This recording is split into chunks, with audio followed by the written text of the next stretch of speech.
So Dr. Lee, what does a positive genetic test mean for a patient if they do have that back? And then if we do have a positive genetic test, what does that mean for the likelihood that ovarian cancer will develop within those patients?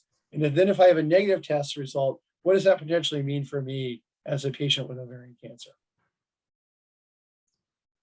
Right. So like you just mentioned, obtaining genetic testing for BRCA1 and BRCA2 and other genes that might cause ovarian cancer, I think is an absolute must in everyone who has ovarian cancer.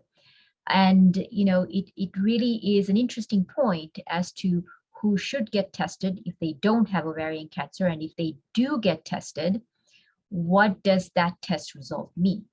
So if an individual does not have ovarian cancer, and if the test results come back positive, meaning that the individual has an inherited mutation, it may mean that that person has an increase in the chance of getting an ovarian cancer. Like you just mentioned, if an individual has a BRCA1 mutation, an inherited BRCA1 mutation, their lifetime risk for getting ovarian cancer is approximately 40%.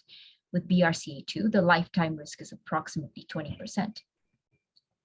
This doesn't mean that the patient will get cancer.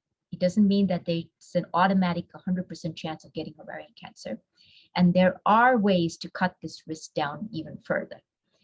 The positive result is also useful for another thing, and that is it can put a woman's health team on the alert to follow that individual closely and offer risk reduction methods, such as a risk-reducing surgery to remove the ovaries and fallopian tubes, or offer the opportunity to participate in a clinical trial.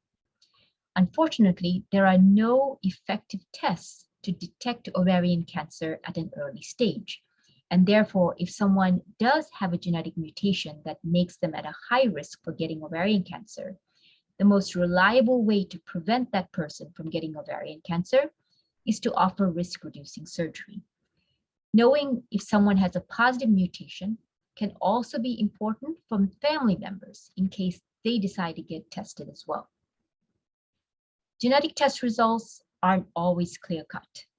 If a test result is negative, a woman could still have another type of genetic change that hasn't yet been linked to ovarian cancer.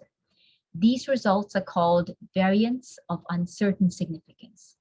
A variant of uncertain significance means that the lab found a mutation that may or may not be linked to ovarian cancer.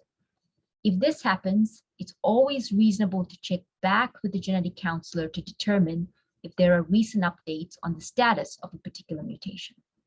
A negative test also doesn't have to be the end of a woman's genetic testing.